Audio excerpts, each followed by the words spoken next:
So this right here is a 2006 Ford F550 Power Stroke. It's got the 6.0 diesel motor in it. It is a 4x4 and a manual, and that is exactly why I like this truck so much. I actually got this truck from an old mentor of mine who loves our channel and wanted us to do something for it. So he gave me this truck and said, do whatever you want with it. And another thing that's pretty cool about this build is actually the big boss is going to sponsor the bed for it and the tune. So we're gonna call him over here, have him say a couple of things, see what direction he wants us to take the truck, because we do have two directions that we want to go. Either we want to go with just a regular tow pig for the channel, or we want to do something maybe like lift it up, tune it, and put a regular bed on it. So we don't know for a fact what we're gonna do. I really want to build a flatbed for it because I had a truck like this years ago. It was almost exactly like this, but it was a single rear wheel, and I built a flatbed for it, and I loved that truck until it blew up. So I've always wanted to get one. Now that I finally got one and we're making these videos on YouTube, I really want to build this thing and share it with you guys, so enjoy. All right, so here's my dad. Most of you guys know him as the big boss. We got him over here. We're very grateful for him wanting to collaborate with us on this build. Right now I'm going to ask him what he thinks about our idea. Dad, what do you think, flatbed or regular bed? Flatbed is better because gooseneck, it's nice. Yeah, we're definitely leaning more towards the flatbed. I do like the way that the dually beds look. It'd be a really good looking truck. But like Dad said, the flatbed's better for hauling a gooseneck. It's better for putting a load on it. Yes, and it's gonna look good if we make it our own custom design too. Yes.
at that face, man. Look at that face. Oh, you already know what time it is. I already know. Ooh. All right, so what we got our rear main seal came in right here. Got the whole rear cover seal and the rear main. That's good. Nice. And then we've got our new water pump. Obviously, we want to replace that. Is that part of like bulletproofing it? Yeah, for sure. I mean, anytime you have a chance to put a new water pump on something that you don't know anything about, it's always a good idea to do. Yeah, because we actually messed up on my Beamer. Yes, sir, we did. We're gonna have to replace that. Forgot that. Okay, this right here is probably the most exciting part of this whole thing. Got me interested, What do you man. think this is, Nathan? What is that, Nathan? Probably the part that blows up on the truck. More like the part that blows the truck up. Yes, sir. Oh, Look at that. dang. Oh yeah. Yes, sir. Look at that. This thing, I'm guessing it's like a piggyback unit. But look at this. Ah, this pisses me off. What's going on? I had to lay it upside down. It's falling out. Dang. Yeah, look at how they shipped this thing. This is literally how it came in. That's why I didn't even care about it anymore. Look at this. It broke it? Yeah, they dropped it. Dang. Like, why couldn't they, could have literally bolted all this together and They had sent the it bolts, as didn't one they? unit. Up pipe.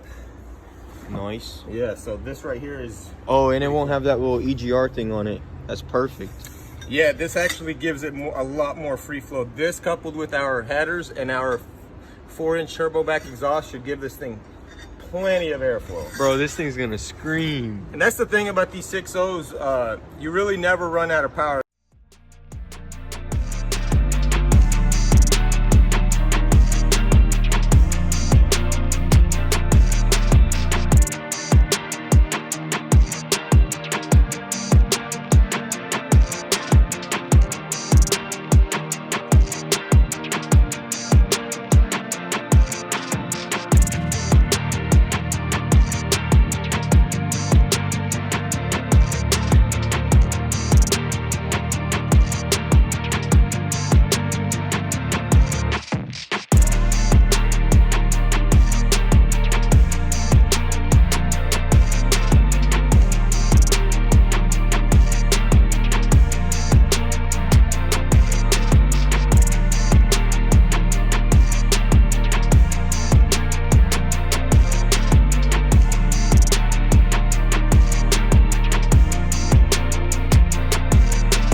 it.